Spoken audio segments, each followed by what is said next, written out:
All right, we are live. It is another great edition of Cribble TV. I'm here All with the right. legendary Gartner analyst, Nick Hudecker. No longer, no longer. That is a former life. There you go, But hey, legendary former Gartner analyst. There you that's go. it right there. I think that nails it. Yeah, it's my first live stream in like a year, I think. I know. I'm glad you're back. I'm so glad we Yeah, are ready to thanks. talk about RSA. I mean, this I Yeah, think I gotta say one of the better RSAs that I've been to. it was busy. It was busy. I know there was a lot of kind of uncertainty around some of the international attendees. But the show floor was packed. Yes. We had a very busy schedule of meetings. And so what jumped out at you on the show floor? Well, a little bit of the depression of the same usual marketing. I mean, if it's AI everything, if I see that more, just, but I did like there was some more focus on value. I think marketing, or at least the marketing people, are starting to figure out that customers actually want to see some value, see some results. I was Yeah. impressed with some of the startup launch pads that were upstairs. I wish they hadn't hidden the startups upstairs. So I saw some new things I hadn't seen before, so that was good to see. What about you? Same with the startups. I talked with a bunch of them up there. Really cool stuff happening. Companies diving into AI, obviously, but a lot of new encryption options that are coming to market.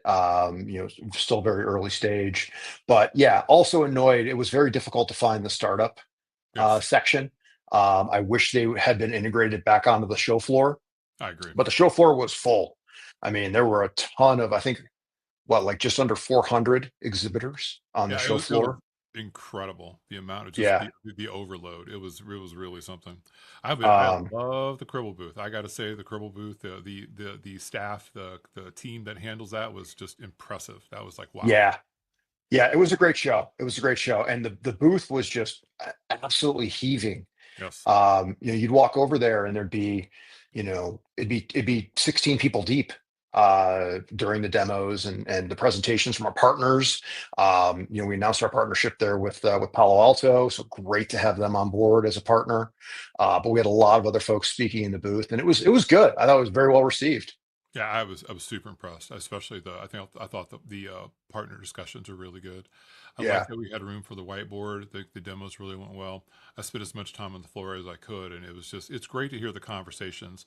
I mean, when we first started the Cribble, it's like, what's a Cribble? And now, people know, and they're able to have those conversations about, why Cribble matters to what you do. So it's just been yeah, interesting over time to see how that the booth interactions have really changed. yeah. It's been good to see. And since we both work in marketing, I think we can both take credit for that awareness, right? I mean, There that's you that's go. all us. It's all us, especially live streams and things like that. It was interesting. I think people are starting to think a little more pragmatically about AI, Yes. right? Identity was a huge topic, right? And there was the hypey stuff around like agentic AI, but I don't I don't think that's quite there yet. I mean, people are talking about it, but I don't think the infrastructure is necessarily there to manage a large fleet of agents, especially in cybersecurity. Well, I think But the smoke, people don't see the substance. They see a lot of smoke and a lot of maybes. But I think the idea where AI is really resonating with the sim vendors, I think, and also with what we're doing in terms of how do we help you use the tools better? How do we lift up your team? How do we enable yeah, junior members to be more senior members? I think that support mechanism is what's really resonating. yeah, and there's not everybody can be a 15-year expert on all of these tools. So bring people along. I mean, force multipliers in the Yes. tools. I think that's really what we're starting to see. Not staffing replacement. Right. I think a lot of vendors are talking about that. I don't think they're going to get much of a warm reception, except maybe the CFO, right? I think CFO is always kind of into that, right? Let's cut Right. costs. But ultimately, like you want a human in the loop Right. for those things, right? There's only so much automation you can have in decisions around, what constitutes a breach or a threat. Right. Well, it's So I think it's there's not still some just like rationalization. yeah, it's not just an efficiency conversation, it's an effectiveness conversation. And especially in security, 75% accuracy is not good enough. You need something much better. And that's why Yeah, having people, and it's why it's important to have that. How are we going to help your teams do better, not replace your teams? yeah. The thing that kept coming up And I had a bunch of meetings in the Cribble office, which is right by Moscone, which is great. But we did a CISO roundtable. We had a bunch of other meetings with clients and prospects, so it was very busy there. I, Maybe you heard this as well. I wrote about it on LinkedIn after the event, but the number of companies and folks who were talking to me about building their own SIM, right, was shocking.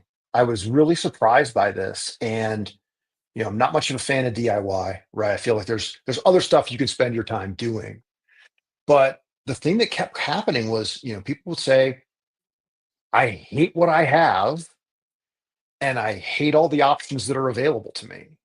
So is there a way that I can get good enough results if I put all the stuff in a data lake and then kind of build my own analytics on top?" So did that come up with you a lot on the floor or in your conversations? So this desire has been coming up for a few years now.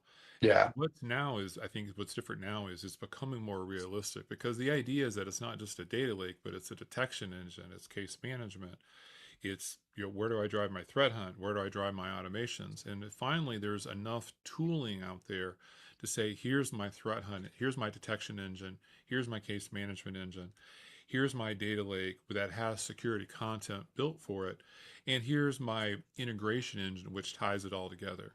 And I think that that's where people are starting to see the options, because as you said, the dissatisfaction with the existing vendors is pretty extraordinary.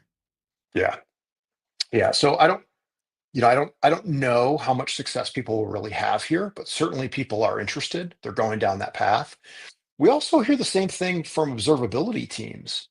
Like, look, why can't I just, land a bunch of data? And this is not like self-serving for Cribble, right? So Right. Cribble has, our lake house, our lake product, and things like that.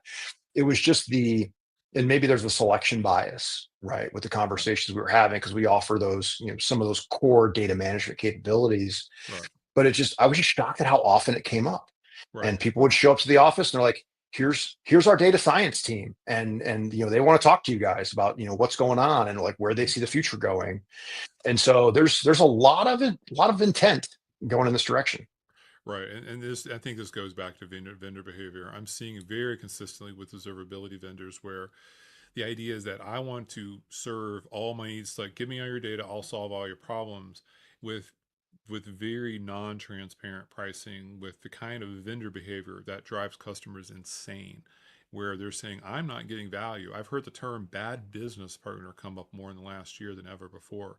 And Yeah. so I think the idea is that we want to take our future in our hands, control it, and protect them from vendor. They want to give themselves the ability to say, okay, if I'm using you for a piece of my solution, you're replaceable. If I'm using you for all of my observability solutions, it's a lot harder to make you replaceable.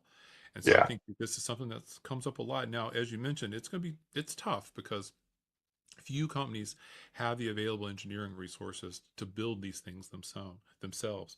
But if to be fair, I've seen quite a few companies cobble things together and use something like Cribble as an integration solution to tie it all together. Because at the end of the day, it is about data.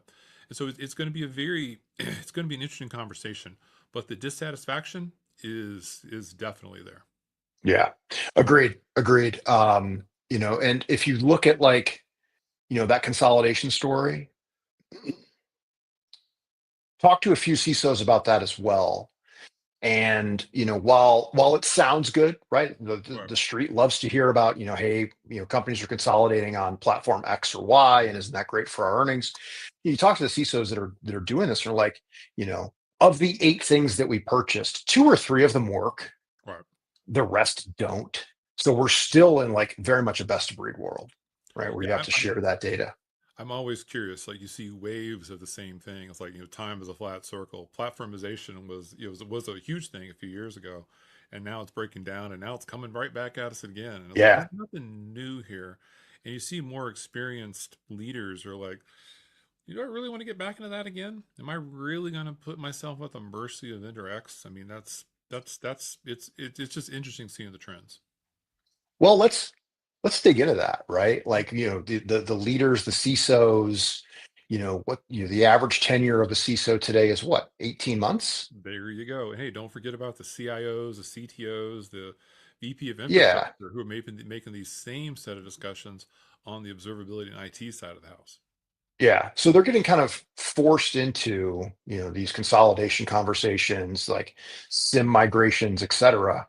Right. In all likelihood, they're not going to be there to see the end of it. That is very true, and you can definitely see where the short termers versus the long termers. Because I've got the privilege of meeting several leaders of that space, and you can definitely see the difference between I've been running this shop for the last 10 years versus I've been running this shop for the last 6 months. It's a Yeah. very different set of approaches, and the heat. I mean, on from boards down to leaders is really extraordinary, and especially with the kind of liability that's being attached to the CISO role as well. Yeah, it's going to be a challenging couple of years, I think. But I'm curious to see, like, next year. I want to reconnect with a lot of those folks and be like, look, where are you at on your SIM journey today? Even in our own cloud environment, we've seen a huge increase in the number of companies that are sending data to multiple SIM products. Right. Right. And Don't know this, the motivation there, yep, but right. they're definitely using multiple SIMs. Yeah, yeah, and especially because I think, especially with the economic conditions, we're going to see a lot of M&A activity as weaker companies get gobbled up by the bigger companies, and so every new company, that's yet another sim.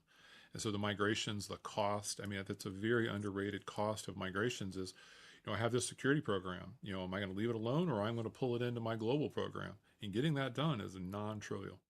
Yeah. Well, to talk about M&A, there was a big announcement. Palo Alto acquired Protect AI. Mhm. I don't remember the dollar figure. It was hundreds of millions, I believe. So you're starting to see, I think, to your point, you're going to see more and more of these big acquisitions happening.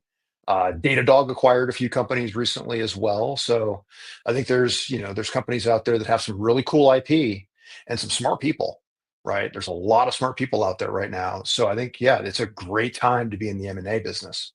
Yeah, big time. And this is where I think also driving the platform, the component piece. So, for example, ServiceNow is a good example. They own some security operations modules, some case management modules. They're in a great position for I can offer you case management for a variety of tools to take advantage of this trend. So, if you're in like Cribble's in that great position, there are some other companies out there where I present modules. We can help you stitch these things together to help give you what you want. And so I think it's only going to increase. And I think just having those flexible set of options is going to be key because, like, when I talk to a customer and say, hey, we want to help you have that choice and control over what you want to do, people's eyes light up because that's ultimately what they want. But sometimes they got to accept less than what they want. And so those are, that's the gray area. Yeah. Yeah, and can they build it? Can they live with it? I think we see this a lot. Like people want to build things, but do they want to maintain them? Or Like even that's the can they? I mean, yeah, then that's where you get in trouble to do it yourself. I mean, a lot of companies have the engineering resources to do it. Most don't, and yeah, that's where you have to ask yourself, can you have 5, 10, engineers focused on a set of tooling that's not directly business impacting? I mean, do you want your smart people getting value from your data, or you want your smart people collecting your data? You have to yeah. ask yourself from your business standpoint, what's going to matter, and those are tough questions.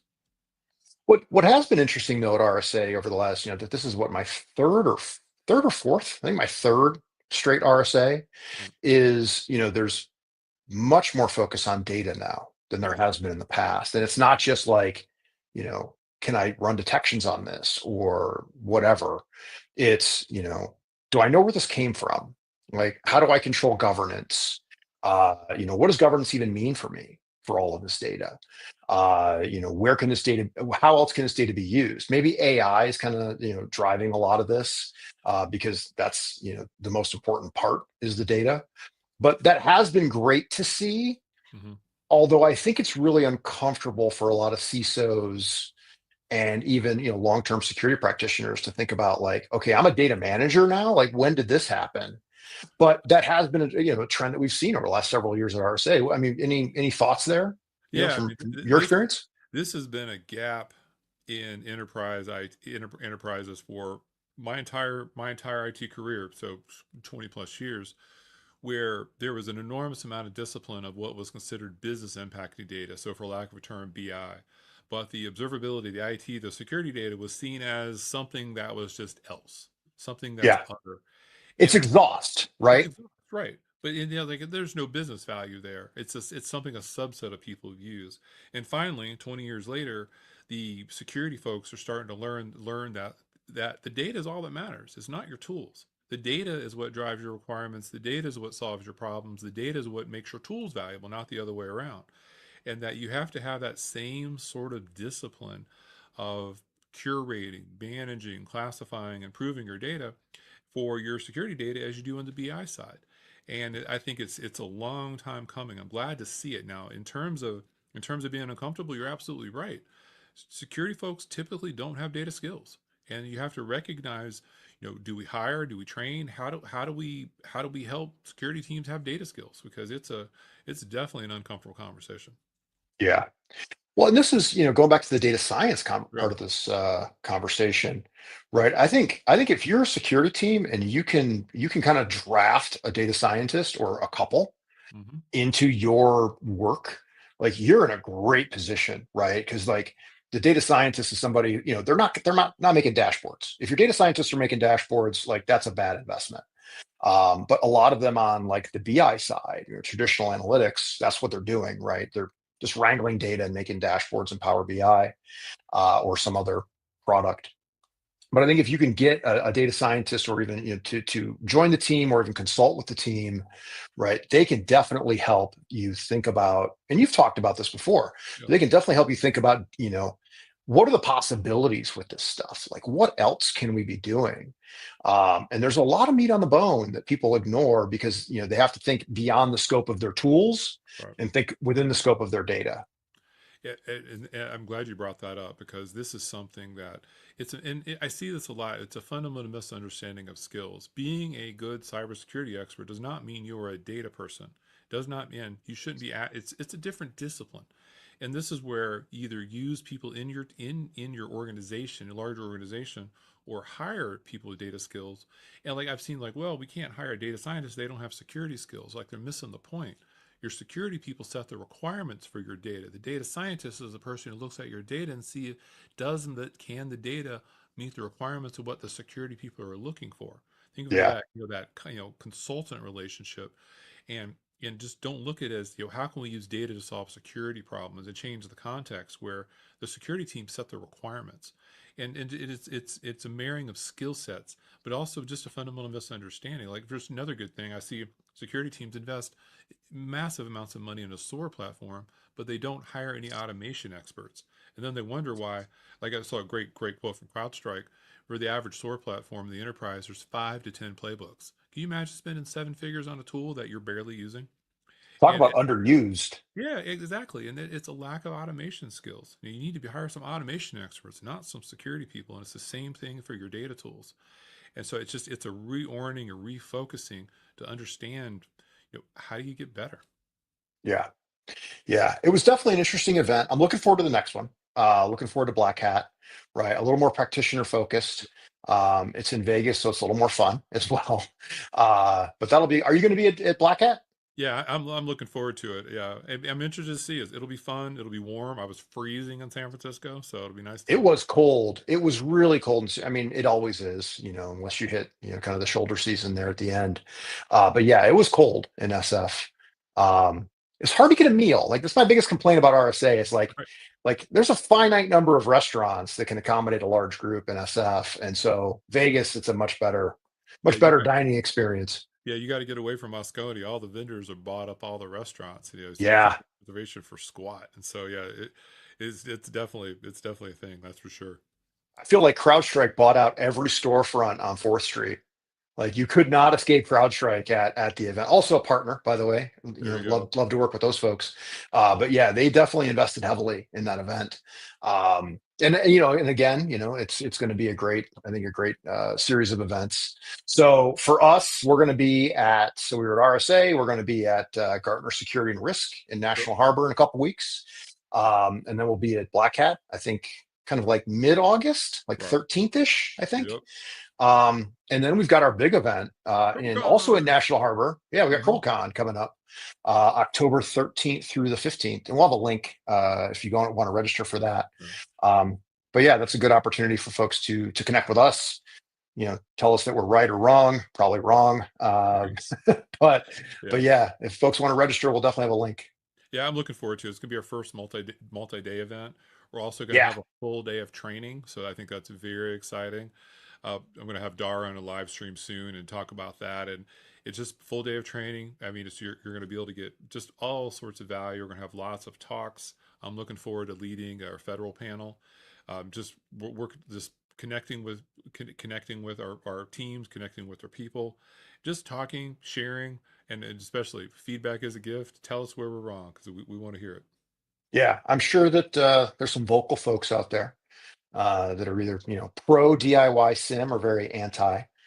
You know what? And if honestly, if you're listening to this and you've done this, you've gone down this DIY sim path, Oh yeah. we'd love to talk to you. I mean, get you on the live stream. We'll have a conversation about it, like where the minefield is, or where the pitfalls are, and where things went really well. I think there'd be a lot of audience for that. Yeah, I know one team that has gone full bore do it yourself sim. So I'll see if they're interested because I think you know what are the problems? What are the things to think about, as you diversify? Because I think there's a strong argument for considering it. Great, great. No, let's see if we can get them on. Cool, Ed. Great as Yeah, always. absolutely. Thanks for having me back. We'll have to do this again soon. Absolutely. Thank Um, you very much. It's been lots of fun. I can't, I look forward to RSA and I look forward to talking soon. all right, sounds good. All right, take care. Have a great day, everybody. Thank you.